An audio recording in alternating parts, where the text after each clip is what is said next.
So నేను doctor Rajiv Reddy అండి, neuro surgeon, medical hospital కరీంనగర్లో ఉన్నాను.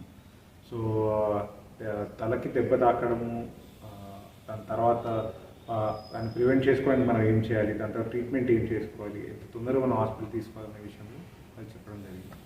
మా దగ్గర మనం హాస్పిటల్కి హెడ్ ఇంజరీ, తలకు దెబ్బ తాకినప్పుడు మనం హాస్పిటల్కి ఎప్పుడు వెళ్ళాలి, అసలు పేషెంట్కి వాంతులు ఏమైనా జరుగుతుందా, లేకపోతే ముక్కు నుంచి రక్తం గారడం అట్లా ఏమైనా జరిగింది, లేదంటే ఆల్టర్డ్ సెన్సోరియం అంటే స్ప్రోలో లేకపోయినా, ఇలా ఉన్నప్పుడు ఎమర్జెన్సీగా దగ్గరలో ఉన్న హాస్పిటల్కి అనేది పేషెంట్ని తరలిస్తే తర్వాత పేషెంట్ని బయట పడే అవకాశం అనేది ఎక్కువ ఉంటాయి.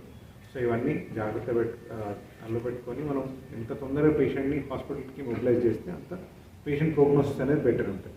ఇప్పుడు ఏంటంటే గోల్డెన్ అవర్ కాన్సెప్ట్ అని ఉంటుంది. ట్రామా జరిగిన ఫస్ట్ అవర్లో కానీ మనం ఒకవేళ పేషెంట్ని దగ్గరలో ఉన్న హాస్పిటల్ కానీ తీసుకెళ్తే పేషెంట్కి జరిగే నష్టాన్ని మనం సాధ్యమైనంత వరకు మనం తగ్గించే ప్రయత్నం చేయవచ్చు.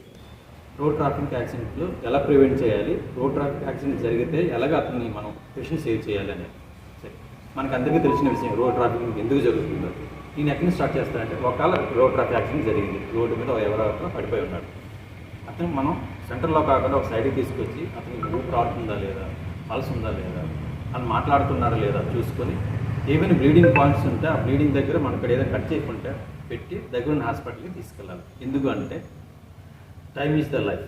మీరు ఎంత తొందరగా తీసుకెళ్ళితే అంత తొందరగా మనం సేవ్ చేయగలం. అతనికి బ్రెయిన్ ఇంజరీ కావచ్చు, ఈ చెస్ట్లో ఉన్న ఏ పార్ట్ ఇంజరీ కావచ్చు, అబ్డామిన్ ఇంజరీ కావచ్చు, కాళ్ళని నింపుకోవచ్చు, బ్లీడింగ్ తొందరగా రావచ్చు. మనం ఏం చేయాలంటే బ్లీడింగ్ వచ్చినప్పుడు వెంటనే ఏదో క్లాత్ నీ దగ్గర ఉన్న ఏదైనా క్లీన్ క్లాత్ పెట్టి దగ్గర హాస్పిటల్కి తీసుకెళ్ళి ట్రీట్మెంట్ చేయాలి. ఎందుకు ట్రీట్మెంట్ చేయాలి అంటే బ్లడ్ లాస్ ఎప్పుడైతే ఎక్కువ అవుతుందో మనం బ్లడ్ ఇవ్వాలి తొందరగా, లేకపోతే అతను చనిపోయే అవకాశాలు ఎక్కువ ఉంటాయి. ఏదైతే మల్టీ స్పెషాలిటీస్ ఉన్న ట్రామా కేర్ సెంటర్ ఉన్న హాస్పిటల్కి వెళ్ళగలిగితే మీకు న్యాయం జరుగుతుంది. ఎందుకంటే అందరూ డాక్టర్లు అవైలబుల్గా ఉంటారు, ఇన్ టైంలో మీకు ట్రీట్మెంట్ జరుగుతుంది, పేషెంట్ సేవ్ అయ్యే అవకాశాలు చాలా బాగుంటాయి. సో అందరు కన్సల్టెంట్స్, అన్ని రకాల కన్సల్టెంట్స్, సీనియర్ కన్సల్టెంట్స్ అవైలబుల్ ఉన్నారు. సో ఆ రకంగా మనం ట్రీట్మెంట్ అనేది చాలా కేర్ఫుల్గా చేయడం జరుగుతుంది. కాకపోతే అనేది మనకు క్లియర్గా ఇమీడియట్గా కనిపించదు. సో దాన్ని కంపల్సరీ స్కాన్ చేసిన తర్వాతనే మనము బ్లీడింగ్ ఏమన్నా ఉందా, లోపల లివర్కి కానీ స్ప్లీన్కి కానీ పేగులకు కానీ ఏమైనా డ్యామేజ్ అయిందా అనేది తెలుస్తుంది.